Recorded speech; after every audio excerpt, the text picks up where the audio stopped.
In today's culture, the saying rejection is protection is frequently stated when situations don't work out as expected. A job interview doesn't go so well, but it's okay because surely there must be a better opportunity right around the corner. But what if it's your dream job? Would you give up pursuing it? And really, I'm not trying to push the let's be delusional narrative because I know that's very prevalent these days. But what I'll be exploring in this video is maybe the balance in between, putting your heart into a situation and then understanding when to walk away or when to push forward. I think rejections can be used as a chance to build resilience and a level of caliber that only comes when one has to work to build the life they want. We'll examine this through Sanaa Lathan's pursuit for the role of Monica Wright in Love and Basketball. Now I love some Sanaa Lathan, and I'm assuming you love her too because she's great and you clicked on this video. She's one of those actresses who is among the household names referenced in the Black community. But every career has a beginning. If you look at Sanaa's IMDb page, she has about 13 credits prior to Love and Basketball. All of them are minor roles or supporting roles, including Robin in The Best Man and Blade's mama, Vanessa. So when she auditioned for the role of Monica Wright, she had a little bit of weight behind her, but she had never starred in a leading role, so there was more than one reason to hesitate when deciding to cast her. Enter Gina Prince Bythewood, who is the writer and director of Love and Basketball. Let's talk about her background, which I promise is relevant. When she started to work on the script for the movie, she had credits on A Different World and a show called Felicity. I don't have to say too much about, how big A Different World was. It was very influential during its run. After about a year and a half of writing what she wanted to say, Gina shopped the script for Love and Basketball to several studios, and each of them declined. Eventually, she was able to work through Spike Lee's production company to get the movie off the ground, where Gina found herself wanting the best of the best for her directorial premiere. So I don't know everything that goes into a script actually becoming a film, but, there's changes along the way, and everything doesn't make it to the final cut.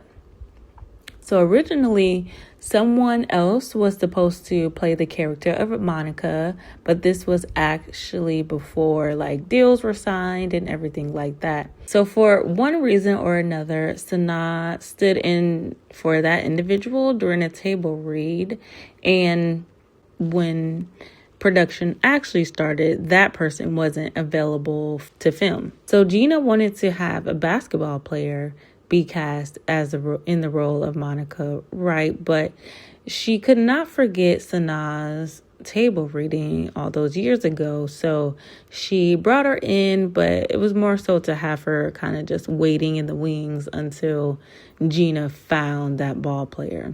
Her mindset was more so that it would be easier to teach someone how to act over teaching someone how to play basketball. And then the biggest issue was that Sanaa had never even picked up a basketball, let alone shoot some hoops. So it felt like there would be too much of a mountain to climb when it came to teaching Sanaa all the technical skills that come into basketball.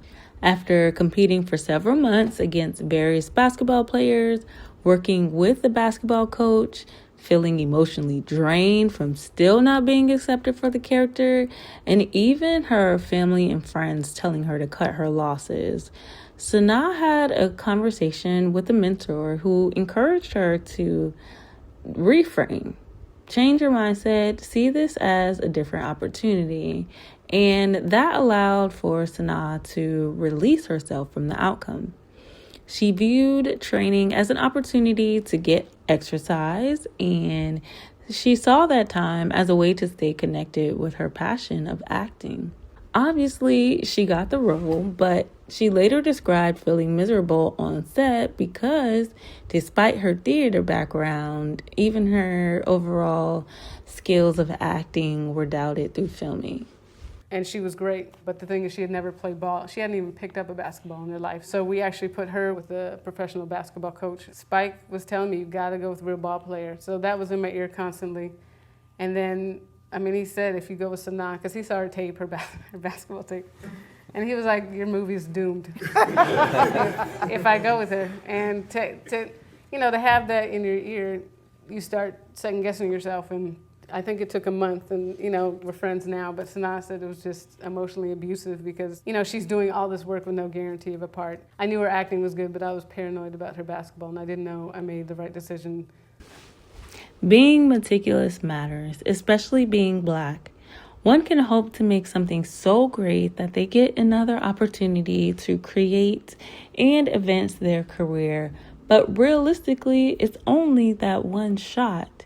And I'm sure this was Gina's mindset.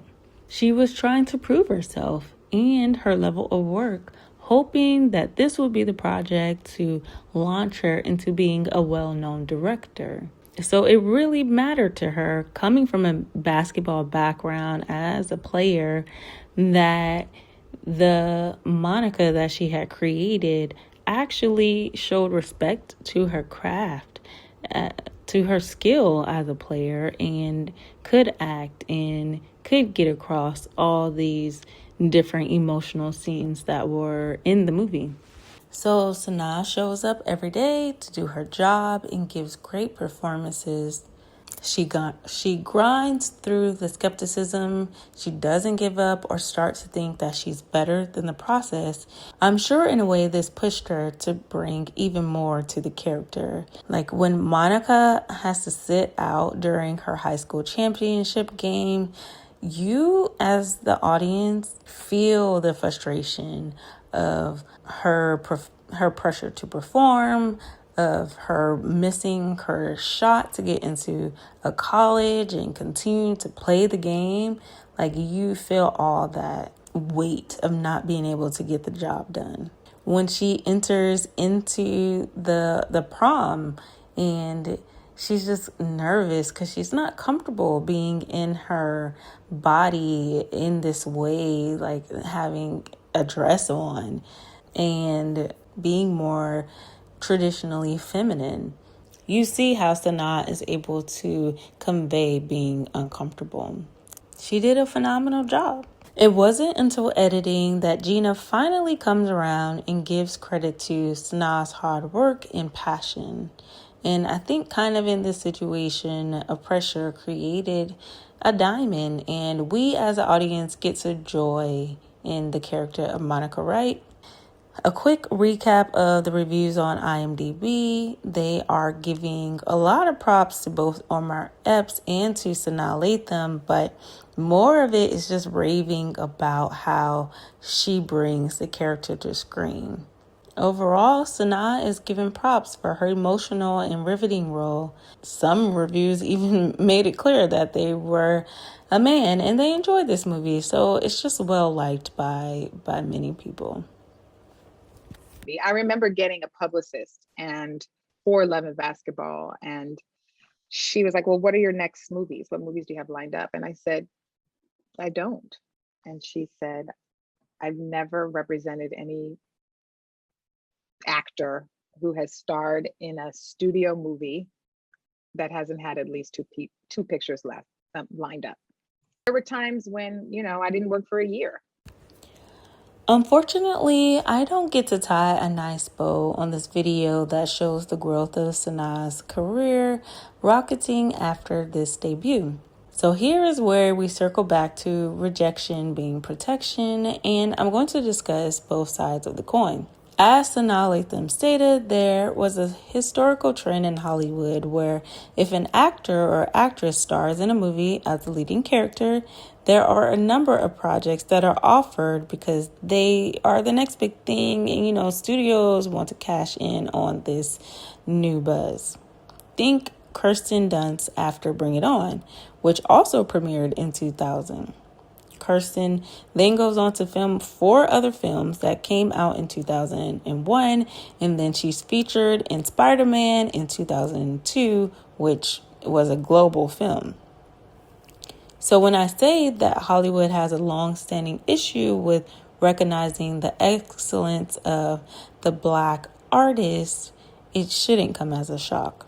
The blessing of starring in more roles and receiving higher offers isn't available unless Hollywood says, come on in. We'll welcome you. The doors are open. So it's up to the individual to keep pushing forward so that they can stay connected to their dream. Associate with the passion and not so much the outcome, so there are no regrets when it's all said and done. Revel in the celebrations, no matter how small, which I think Sanaa has done through her career. There were times when, I didn't work for a year. So here is where we circle back to rejection being protection. Maybe in a way, Sanaa Lathan was protected from the expectations of Hollywood. She doesn't have to do the dance where she is asked to sacrifice more and more of herself for worldwide fame. Maybe there's a party or a screening that she's not invited to where something happens with the director and she's driven away from the industry just because of a few or a couple or even one negative event that is now connected to acting. Honestly, I think a lot of entertainers in the Black community seem to be grounded, and that possibly may be because they haven't been exposed to the dark, weird things that Hollywood is known for. Although the door never truly opened for Sanaa Lathan in the way it should have after Love and Basketball, despite her phenomenal acting skills, she is celebrated in the Black community. I think she continues to move the needle forward so that the window and the door can open for the next generation to make it past the step that she was forced to stand on, which in no way diminishes what she's done.